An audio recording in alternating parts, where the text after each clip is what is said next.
विद्यार्थियों, मैं अनुशय शर्मा आपके सामने पूरा हाजिर हूँ नए वीडियो के साथ। आज हम जो क्लास 12 का खंड ब है उसके पहले पाठ का अध्ययन करेंगे, जिसका नाम है भारतीय संविधान की विशेषताएं।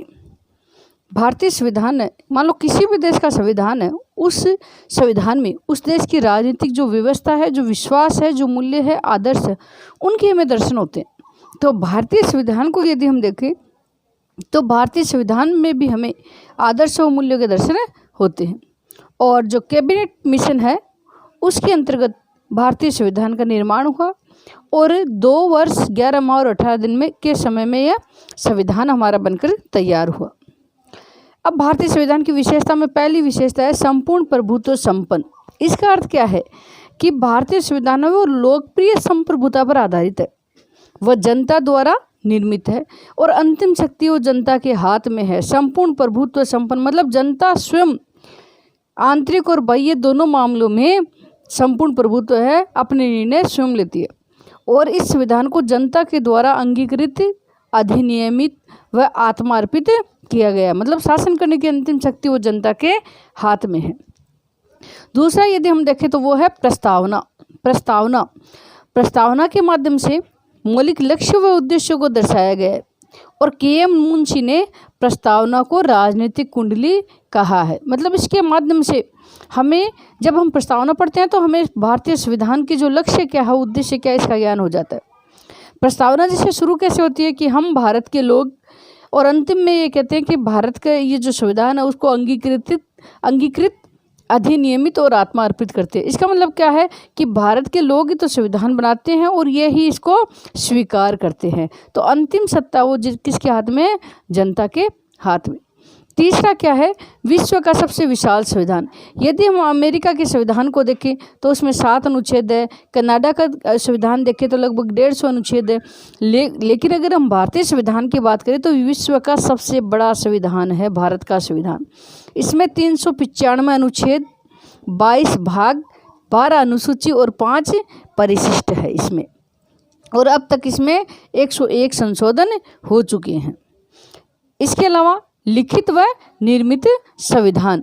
तो ये जो संविधान है ये भारत की जो संविधान सभा है उसके द्वारा निर्मित और लिपिबद्ध किया गया, लिखा हुआ है ये संविधान। और इसको बनने में 2 वर्ष 11 माह और 18 दिन में ये संविधान है वो हमारा तैयार हुआ था। तो ये हमारा संविधान लिखित और निर्मित संविधान है। इसके अलावा संसदीय शासन प्रणाली, भारतीय संविधान व्यवस्था में हमने संसदीय शासन प्रणाली को अपनाया। क्यों अपनाया? क्योंकि जो B.R. अम्बेडकर साहब थे वो ये कह रहे थे कि संसदीय जो शासन प्रणाली है उसमें सरकार की जो हम दैनिक उसका मूल्यांकन तो करते हैं, उसके साथ उसका साल भर से भी मूल्यांकन कर सकते। कैसे? कि जब चुनाव आते हैं तो सरकार ने अगर सही कार्य किया है तो उस सरकार को हम दोबारा क्या देते हैं, एक मौका और देते हैं, और यदि गलत कार्य किया तो हम उसका मूल्यांकन करके उसको पद से हटा सकते हैं। संसदीय शासन प्रणाली कौन सी शासन प्रणाली होती है? जिसमें कार्यपालिका व्यवस्थापिका के प्रति उत्तरदायी होती है और वहाँ राष्ट्रपति क्या होता है? संवैधानिक प्रधान होता है और वास्तविक शक्तियाँ प्रधानमंत्री और उसके मंत्रिमंडल में निहित होती है। और ये जो मंत्रिमंडल होता है ये संसद के प्रति, या हम यूँ कहें लोकसभा के प्रति सामूहिक रूप से उत्तरदायी होता है। जब तक लोकसभा में उनका विश्वास रहता है तब तक तो सरकार पद पे बनी रहती है, और जैसे ही उनका विश्वास खत्म होता है तो उसको त्यागपत्र देना पड़ता है। अगली विशेषता है मौलिक अधिकार व कर्तव्य। ये जो मूल अधिकार है ये हमने अमेरिका के संविधान से ग्रहण किए भारत के संविधान में। और भाग 3 में अनुच्छेद 12 से 35 तक मौलिक अधिकारों का वर्णन किया गया है। अब जब हमारा संविधान बना था तो मूल संविधान में 7 मौलिक अधिकार थे, लेकिन 44वें संविधान संशोधन के द्वारा संपत्ति के मौलिक अधिकार को हटा दिया। अब उसको हमने एक कानूनी अधिकार का रूप दे दिया और वर्तमान समय में इसमें 6 मौलिक अधिकार हैं।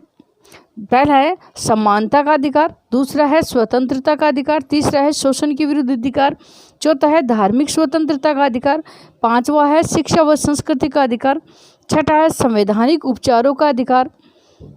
ये 6 अधिकार दिए गए। अब देखो 42वां जो संविधान संशोधन हुआ था उसके द्वारा हमने संविधान में 10 मूल कर्तव्य शामिल किए थे। जब हमारा संविधान बना था तो मूल कर्तव्य दिए नहीं गए थे, और 1976 में हमने ये मूल कर्तव्य जोड़े हैं और ये मूल कर्तव्य हमने सोवियत रूस से ग्रहण किए। लेकिन वर्तमान समय में संविधान में मूल कर्तव्य की संख्या है वो 11 हो गई है। और जो 86वां संविधान संशोधन हुआ था 2010 में, उसमें हमने 11वां मूल कर्तव्य भी जोड़ दिया। क्या है वो 11वां? कि 6 से 14 वर्ष तक की आयु के बच्चों को शिक्षा उपलब्ध कराना प्रत्येक अभिभावक का कर्तव्य है। ये है मूल कर्तव्य। 7वां है नीति निर्देशक तत्व। नीति का मतलब कानून बनाते समय निर्देश देने वाले तत्व। तो भाग 4 में ये हमने नीति निर्देशक तत्व शामिल किए हैं और ये हमने कौन से देश से लिए हैं? ये हमने आयरलैंड से लिए हैं। नीति निर्देशक तत्व हमने आयरलैंड से लिए। ये नीति निर्देशक तत्व का महत्व क्या है? कि नियम व कानून निर्माण में ये सरकार का पथ प्रदर्शन करते हैं, लेकिन ये न्यायालय में वाद योग्य नहीं है। यदि आपके किसी सरकार ने कोई कानून बनाया है और उससे आपके कोई मूल अधिकार का हनन हो रहा है, तो आप न्यायालय में शरण नहीं ले सकते। मतलब इसके द्वारा आप क्या कर सकते हो? सिर्फ कानून निर्माण में थोड़ा सा सरकार का पद प्रदर्शन हो सकता है। अगली विशेषता है समाजवादी राज्य। अब देखो, समाजवादी राज्य का अर्थ क्या है? कि जो 42वां संविधान संशोधन हुआ था, उससे पहले भारत का संविधान है समाजवादी राज्य नहीं था और 1976 में हमने समाजवादी राज्य घोषित किया भारत को और इसे किस में शामिल किया है? प्रस्तावना में शामिल किया। इसके अलावा अगली विशेषता है वयस्क मताधिकार। तो 18 वर्ष की जिसने आयु प्राप्त कर ली और मतदाता सूची में अपना नाम जुड़वा दिया, उस व्यक्ति को मत देने का अधिकार भारतीय संविधान के द्वारा प्रदान किया गया। जब हमारा मूल संविधान बना था तो उस समय उसमें आयु थी 21 वर्ष, लेकिन जो 61वां संविधान संशोधन हमने किया था उससे वयस्क मताधिकार की उम्र हमने कर दी है 18 वर्ष। इसके अलावा अगली विशेषता है पंथ निरपेक्ष राज्य। जो अनुच्छेद 25 है, इसमें हमने धार्मिक स्वतंत्रता प्रदान की है कि प्रत्येक व्यक्ति को अपना धर्म मानने, पूजा, उपासना, अर्चना इसकी करने की स्वतंत्रता है और धर्म के आधार पर किसी भी नागरिक के साथ हम भेदभाव यहाँ नहीं किया जा सकता भारत में, क्योंकि भारत एक धर्मनिरपेक्ष राज्य है और राज्य का अपना कोई धर्म नहीं है। तो विद्यार्थियों, ये भारतीय संविधान की 10 विशेषता हुई है। पार्ट 2 में हम अगली जो विशेषता उनके बारे में अध्ययन करेंगे। तब तक के लिए धन्यवाद।